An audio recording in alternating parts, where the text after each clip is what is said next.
Mass మహారాజా మనసు బంగారం. ఇంతకీ ఏం చేశాడంటే, మాస్ మహారాజా రవితేజ సినిమాలోనే కాదు, రియల్ లైఫ్లోనే ఎంతో సరదాగా ఉంటాడు.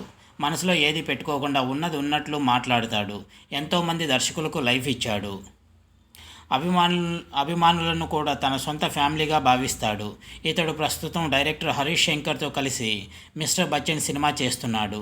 ఇటీవల ఈ చిత్ర షూటింగ్ కారప్పూడిలో జరిగింది. ఆ సమయంలో కారప్పూడికి వెకేషన్కు వెళ్ళిన 70 ఏళ్లు పైబడ్డ వృద్ధ మహిళలు రవితేజను చూడాలనుందని మిస్టర్ బచ్చన్ టీంను అడిగారట.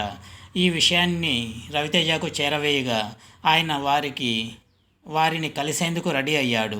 షూటింగ్ అయిపోయిన మరుసటి రోజు రాత్రి ఏకంగా వారు ఉన్న చోటుకి వెళ్ళాడు. అప్పుడు వారు భోజనం చేస్తుండటంతో డిన్నర్ అయిపోయే వరకు డిస్టర్బ్ చేయకుండా ఓపిగ్గా అక్కడే వెయిట్ చేశాడు. అటు తర్వాత వారితో కలిసి ఫోటోలు దిగాడు.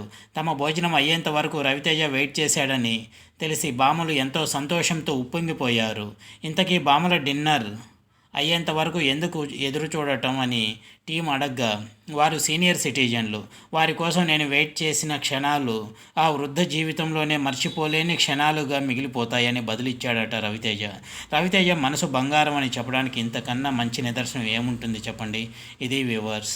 మన ఛానల్ని సబ్స్క్రైబ్ చేసుకునే వాళ్ళు ఉంటే ఎవరైనా సబ్స్క్రైబ్ చేసుకోండి, గంట సింబల్ని నొక్కండి, లైక్ చేయండి, కామెంట్ చేయండి, మీ ఫ్రెండ్ సర్కిల్లో ఇతరులకు షేర్ చేయండి.